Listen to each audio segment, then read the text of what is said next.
മരിച്ച ഒരാൾ എൻ്റെ അടുത്ത് വന്നിട്ട് മരണശേഷം ഒരു ജീവിതം ഉണ്ടെന്നും ഖബർ ജീവിതം ഉണ്ടെന്നും അവിടെ ശിക്ഷ ഉണ്ടെന്നൊക്കെ പറഞ്ഞാൽ ഞാൻ വിശ്വസിക്കാം. അതല്ലെങ്കിൽ സ്വർഗവും നരകമൊക്കെ ഞാൻ നേരിട്ട് കാണുകയാണെങ്കിൽ ഞാൻ വിശ്വസിക്കാം. ഇങ്ങനെയൊക്കെ പറയുന്ന ചില ആളുകൾ നമ്മൾ കാണാറുണ്ട്. അങ്ങനെ എല്ലാം കണ്ടതിന് ശേഷമാണ് വിശ്വസിക്കുന്നുള്ളൂ എങ്കിൽ അള്ളാഹുവിനെ കണ്ടു കഴിഞ്ഞാൽ വിശ്വസിക്കാം. അങ്ങനെയാണെങ്കിൽ എന്താണ് വിശ്വാസം എന്ന പദത്തിന് പ്രസക്തി? നമ്മളൊന്ന് ആലോചിച്ച് നോക്കുക. ഈമാൻ കാര്യങ്ങൾ നമുക്കറിയാം.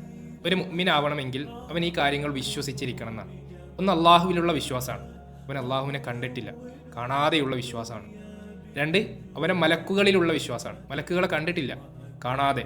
പ്രവാചകന്മാരെ നമ്മൾ കണ്ടിട്ടില്ല, കാണാതെയുള്ള വിശ്വാസം. നന്മ തിന്മകൾ അള്ളാഹുവിൽ നിന്നാണ് എന്നുള്ള വിശ്വാസം. അന്ത്യദിനം അതുണ്ടാകും എന്ന വിശ്വാസം. അതാണ് യഥാർത്ഥത്തിൽ വിശ്വാസം എന്ന് പറയുന്നത്. ഒരു മുഅ്മിനെ കുറിച്ചിട്ട് ആരാണ് മുഅ്മിൻ എന്ന് 49-ാം അധ്യായം 15-ാമത്തെ വചനം. ഇന്നമൽ മുഅ്മിനൂന അല്ലദീന ആമനൂ ബില്ലാഹി വറസൂലിഹി സുമ്മ ലം യർതബൂ വജാഹദൂ ബിഅംവാലിഹിം വഅൻഫുസിഹിം ഫീ സബീലില്ലാഹ് ഉലൈക ഹുമുസ് സ്വാദിഖൂൻ. ഇന്നമൽ മുഅ്മിനൂന അല്ലദീന ആമനൂ ബില്ലാഹി വറസൂലിഹി. എന്താ അള്ളാഹു പറയുന്നത്? ഇന്നമൽ മുഅ്മിനൂന, തീർച്ചയായും മുഅ്മിനീങ്ങൾ ആരാണ്? ആമനൂ ബില്ലാഹി വറസൂലിഹി, അള്ളാഹുവിലും അവൻ്റെ റസൂലിലും വിശ്വസിക്കുന്ന ആളുകളാണ് മുഅ്മിനീങ്ങൾ. അത് കേവലം വിശ്വസിച്ചു എന്ന് പറഞ്ഞാൽ മതിയോ?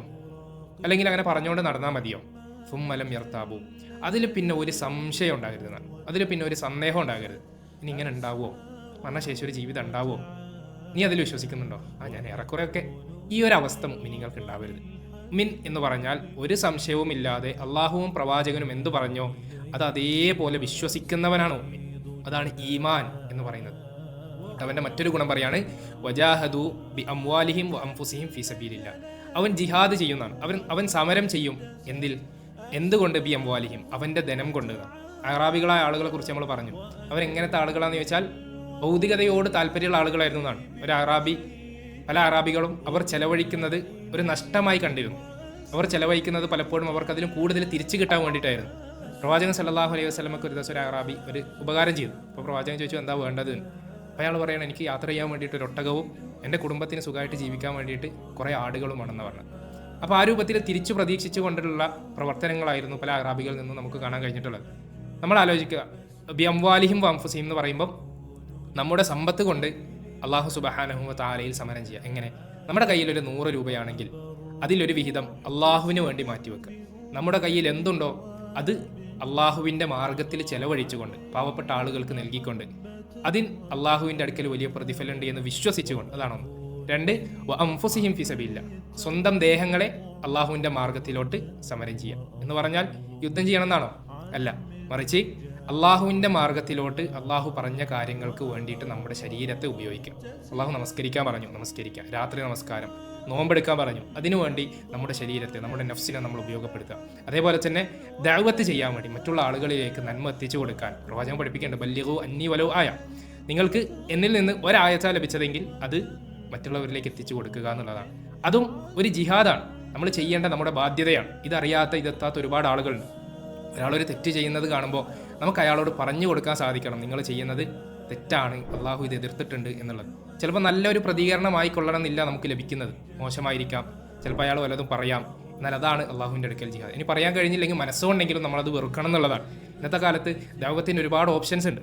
നമ്മൾ ഒരു ദിവസം ഒരു ഖുർആൻ ആയത്ത് അല്ലെങ്കിൽ ഹദീസ് സ്റ്റാറ്റസ് വെച്ച് കഴിഞ്ഞാൽ ചുരുങ്ങിയത് 100 ആളെങ്കിലും നമ്മുടെ ഒക്കെ സ്റ്റാറ്റസ് കാണും. ആ 100 ആളുകളിലേക്ക് നമ്മളത് എത്തിച്ചു എന്ന് അള്ളാഹുവിനോട് നാളെ നമുക്ക് പറയുവാൻ കഴിയും. അതുപോലെയുള്ള വീഡിയോകൾ, ഇസ്ലാമികപരമായിട്ടുള്ള വീഡിയോകൾ ഖുർആൻ കാണുമ്പോൾ ഇൻസ്റ്റാഗ്രാമിൽ ഇങ്ങനെ സ്ക്രോൾ ചെയ്തുകൊണ്ട് റീൽസ് കാണുന്ന സമയത്ത് നല്ല നല്ല വീഡിയോകൾ കണ്ടാൽ അത് മറ്റുള്ളവരിലേക്ക് എത്തിച്ചുകൊണ്ടും മറ്റുള്ളവർക്ക് അയച്ചു കൊടുത്തുകൊണ്ടും അതേപോലെ തന്നെ സ്റ്റോറിയും സ്റ്റാറ്റസ് ഒക്കെ വെച്ചുകൊണ്ട് ദഅവത്തിൻ്റെ പങ്കാളികളാകാൻ ഇന്ന് വലിയ പ്രയാസമൊന്നുമില്ല.